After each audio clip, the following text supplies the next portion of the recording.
Hello नमस्ते, मी तुमची police swipe Preeti. आज खूप दिवसांनी व्हिडिओ येतो आहे माझा. मी असेच थोडेफार शूट करत होते आणि तेच मी अपलोड करत होते. आज म्हटलं चला आज मोठा ब्लॉग तयार करावा आणि म्हणजे अपलोड करावा. म्हणजे न करण्याचं कारण हे होतं कारण आता उपवास चालू झालेले आहेत आणि माझा आहे ना श्रावण पूर्ण मंथ उपवास आहे. त्याच्यामुळे म्हणजे थोडंसं सुरुवातीला आहे थोडं ॲडजस्ट होईपर्यंत एकच टाईम आहे ना. आणि माझा उपवास असा आहे, थोडासा आवाज कमी करते टीव्हीचा.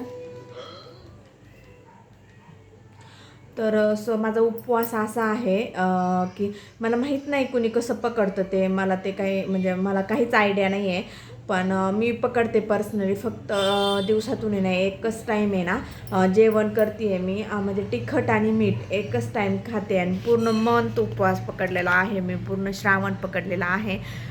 बघूया आता शेवटपर्यंत काय हाल होत आहेत माझे, कारण आत्तापर्यंत थोडेसे नॉर्मल असं जाणीव व्हायला लागले. थोडंसं वीकनेस कारण आत्ता 4-5 दिवसच झाले, आय थिंक 3-4 दिवसच झालेले आहेत.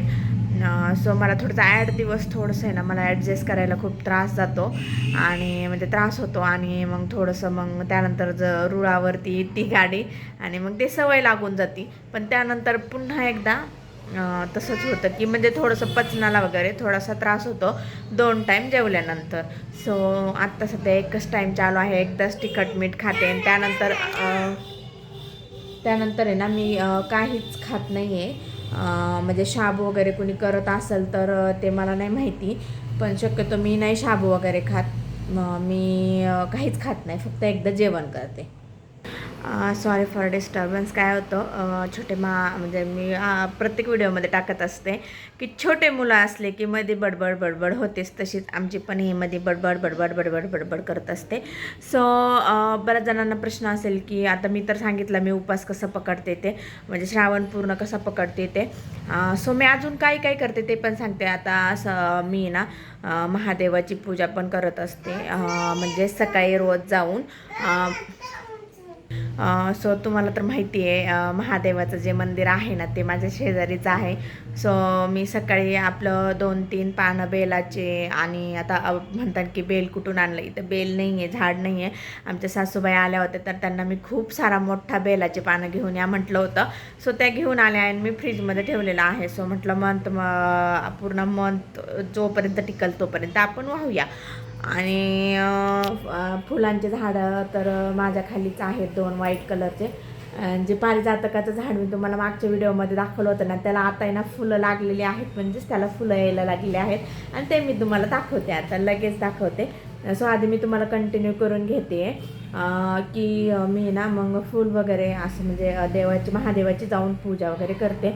आणि रोज आहे ना डेलीचे मी 108 गहू वाहते महादेवाला. आणि ना आता उद्याच्याला सोमवार आहे तर उद्या शिवमोठ असेल तांदळाची आय थिंक, तर मी शिवमोठ वाहणार आहे आणि गहू पण घेऊन जाणार आहे 108. असं आहे. आणि रोज सायंकाळी ना मी सीयूमुळे ना मला 2-2 अध्याय होत नाही आहेत वाचायला शिवलीला अमृताचे. मी सीयूमुळे ना एकच अध्याय वाचते, पण रोजचा एक अध्याय असं शिवलीला अमृताचा वाचत असते. अशा पद्धतीने माझं मी श्रावण महिना पकडत असते. असा आहे माझा श्रावण महिने, म्हणजे मी पकडते ते मी असं सांगितलं नाही. मला बाकीचे काही नियम वगैरे माहीत नाही आहे. भोळा भाव सीधा जावा असं आहे माझं. मी अशी म्हणजे सेवा वगैरे करते महादेवाची आणि स्वामींची पण चालू आहे माझी. मी आता माझं जे बाहेरचं फुलाचं झाड आहे ना तर मी खूप आनंदित आहे. पण एक प्रॉब्लेम झालेला आहे, तो म्हणजे ना फुलं खाली गळतात आणि खाली पडतात. वरती जरी माझ्या हाताला येत असेल तरी सायंकाळी फूल उमलतं आणि सकाळपर्यंत ते खाली पडलं जातं. मला त्याचा इतका असा काही फायदा नाही आहे. मी तुम्हाला दाखवते कसे फुलं आलेत ते. चला आपण बघूया. हे बघा, खूप आज तर आहे ना खूप सारे फुलं आलेले आहेत बघा तुम्ही. अशा पद्धतीने म्हणजे थोडंसं नॉर्मल असं पातळच आहे.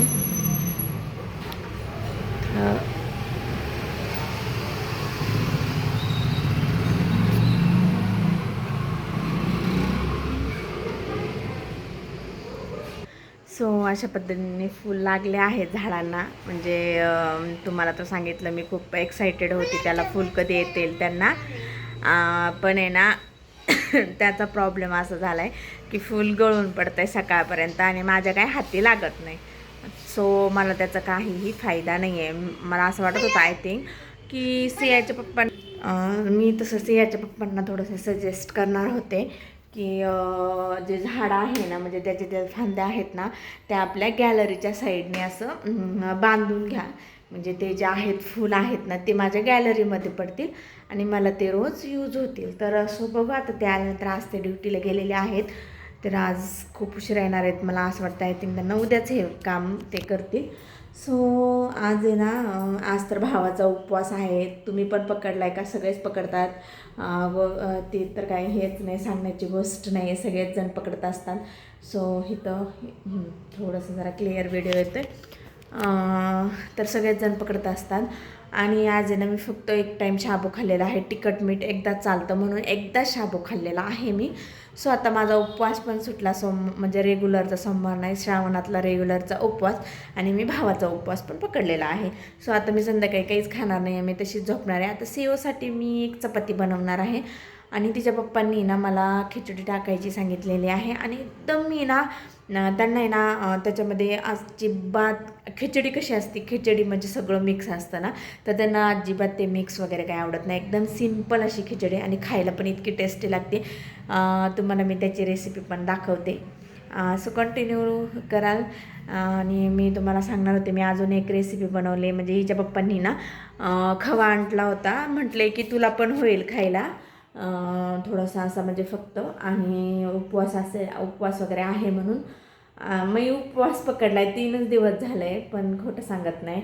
माझ्या मिस्टरांनी माझ्यासाठी एक दिवस बनाना आणले, एक दिवस ड्रॅगन फ्रूट्स आणले, एक दिवस थोडेसे डाळिंब आणले, आज आता खवा आणला आहे, दही आणलं आहे. म्हणे घरचं दही थोडंसं पातळ होतं, आता दुधामध्ये थोडंसं पाणी वगैरे टाकतातच. सो घरचं दही थोडंसं पातळ होतं म्हणे, ते डेअरीवरती ना खूप छान भेटतं. आणि असं घट्ट असं दही घेऊन आलेत म्हणे, तुझ्यासाठी तू उपवास धरते ना, सो तुला आहे ना दही वगैरे, छान दही घेऊन आलेत आणि खवा पण घेऊन आलेत. पण शिवची वेगळीच फरमाईश होती. शिव म्हटली की मला गुलाबजामुन खायचे. सो माझ्याकडनं आहे ना थोडेसे नॉर्मल काय झालं, म्हटलं की जास्त मैदा तर मी यूज केलेला नाही, गव्हाचं पीठच कालवलेलं आहे.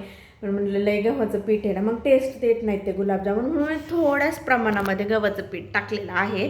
पण सो प्रॉब्लेम झाला की गुलाबजामुन नॉर्मल विरघळलेले आहेत. सो छान झाले आहेत, पण थोडेसे विरघळलेले आहेत. मी तुम्हाला दाखवते काय झालं आहे ते, आणि आपण परत स्वयंपाकाला लागू. हे बघा, अशा पद्धतीने माझ्या गुलाबजामुनचे हाल झालेले आहेत. प्रॉब्लेम काही नाही झालेला. प्रॉब्लेम काय झाला आहे की विरघळे 1-2 जे गुलाबजामुन होते सुरुवातीचे ते विरघळे, त्यानंतरचे खूप छान झालेले आहेत. हे बघा, तुम्ही बघू शकता. सीऊ टेस्ट कर, खा. तुला खायचं होतं ना? कसं आहे? छान आहे. आईने छान बनवलं आहे का? कुणाला खायचं? हळूच चावून खा. टी व्ही बंद करून आली तू? खरं? कसं झालंय बाळा गुलाबजामुन? माझं हे पिल्लू आहे, तिने आईने काय पण बनवलं ना, म्हणजे मी काही बनवू, बिघडू चुकू काही हो, पण कधीच असं म्हणणार नाही का आई तू हे केलं नाही, म्हणजे छान बनवलं नाही किंवा असं बनवलं नाही. खातं माझं हे, म्हणजे नाव वगैरे ठेवत नाही, कधीच नाव ठेवत नाही.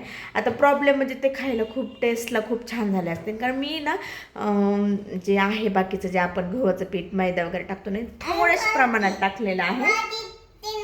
ठीक आहे. आणि ना खवा जास्त टाकलेला आहे, म्हणजे खवाचा वापर जास्त, त्यामुळं ते टेस्टला इतके छान लागत असतील. आणि कारण मला तर उपवास आहे, मी नाही खाऊ शकत. मी आता उद्या उपवास सोडताना खाईन. सो टेस्टला तर इतके छान लागत असतील, पण फक्त प्रॉब्लेम तो झालेला आहे. सो आता आपण आहे ना खिचडी टाकूया. सो आता आपण आहे ना खिचडी करायला लागलेला होता. त्याच्यामध्ये खोबरं, कढीपत्ता, कोथिंबीर, अद्रक आणि लसूण हे आता आपण ग्राइंड करून घेणार आहोत. आता तुम्ही म्हणता याच्यातच का कढीपत्ता टाकला आहे? सो आता हे मी काय सांगते ते का एकदम कढीपत्ता आहे ना, हा हेल्थसाठी, डोळ्यांसाठी, केसांसाठी खूप छान असतो. तो रक्त शुद्ध करतो. सो आपण खातो का मला सांगा तुम्ही? खिचडीमध्ये ज्यावेळेस एक्स्ट्रा टाकता तर तुम्ही खाता का? वरती काढूनच टाकून देता ना. सो आहे ना मी एक आयडिया केलेली आहे. मी असं ना ग्राइंड करून टाकते. ग्रेव्हीची भाजी असो किंवा ना असे काळ्या मसाल्याची वगैरे भाजी जरी असेल ना, आणि अशी खिचडी जरी असेल ना तर मी ह्याच्यामध्ये ग्राइंड करून टाकते आणि मिक्स होऊन जाते ती खिचडीमध्ये. सो कुणालाही कळत नाही टेस्ट, हे माझं सिक्रेट आहे, ते कुणालाच माहीत नाही. सियाच्या पप्पांना पण माहीत नाही, त्यांना कढीपत्ता आवडत नाही. सो त्यांना पण माहीत नाही आहे. पण पोटात तर जातो ना, मला सांगा तुम्ही, हेल्दी तर आहे ना, पोटात तर जातो ना, ही आयडिया करणं गरजेचं होतं. त्यामुळे मी हे आता ग्राइंड करून त्याची डायरेक्ट पेस्ट तयार करणार आहे, कोणालाही कळणार नाही. सो चला आता पेस्ट तयार करू. आता इथे आहे ना मी कढई तापायला ठेवलेली आहे आणि त्यानंतर आपली पेस्ट पण तयार आहे अशा पद्धतीने. आणि हा आहे मसाल्याचा डब्बा, मी सगळं घेतलेला आहे मसाल्याचा, हा एक्स्ट्राचा घरगुती मसाला. आता इथे ना कढई ऑलमोस्ट तापली. आपण आहे ना थोडंसं तेल घालूया, कारण ना मला एकट्यासाठीच करायची, तर मी एक पळी इतकं घातलेलं आहे. तुम्ही जर खूप साऱ्या जणांसाठी करणार असाल तर थोडंसं जास्त तेल घालायचं. हे बघा आता ही मधी करते, हिला पण टाकायचं, कढई पळल्यावर कळणार आहे हिला. आता आपण आहे ना मोहरी तडतडू देणार आहे थोडीशी नॉर्मल. आणि आता पण ना थोडंसं नॉर्मल टेस्टसाठी ना हिंग टाकूया. हे बघा नॉर्मल ते नसतं. आता आपण आहे ना तडतडली आहे मोहरी. आता आपण ही जी पेस्ट केलेली ना खोबऱ्याची ती टाकून घेऊया. आता मी डायरेक्ट टाकून, आता हे बघा पेस्ट टाकलेली आहे खोबऱ्याची. त्यानंतर आपण आता हे थोडंसं जिरं घालणार आहोत आणि त्यानंतर आपण घरगुती मसाला आणि लाल मिरची पावडर हळद टाकणार आहोत. आता इथं मी मसाला वगैरे टाकून घेतला आहे. आता नॉर्मल थोडंसं पाणी टाकून घेऊया.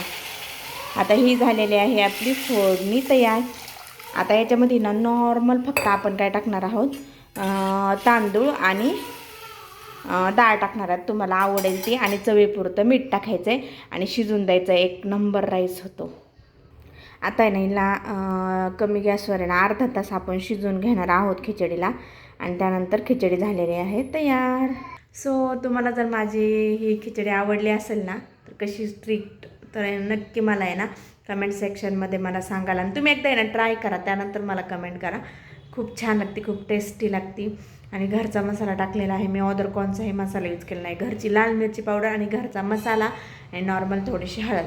सो इतकंच मी त्याच्यामध्ये टाकलेलं आहे. खोबरं, लसणाची पेस्ट, अद्रकची आणि कढीपत्ता. आणि कढीपत्ता तुम्हाला सांगितलं आहे मी कसा टाकायचा आहे ते. आणि आता शिजून घ्यायची आहे, अर्धा तास शिजून घ्यायची कमी गॅसवरती छान.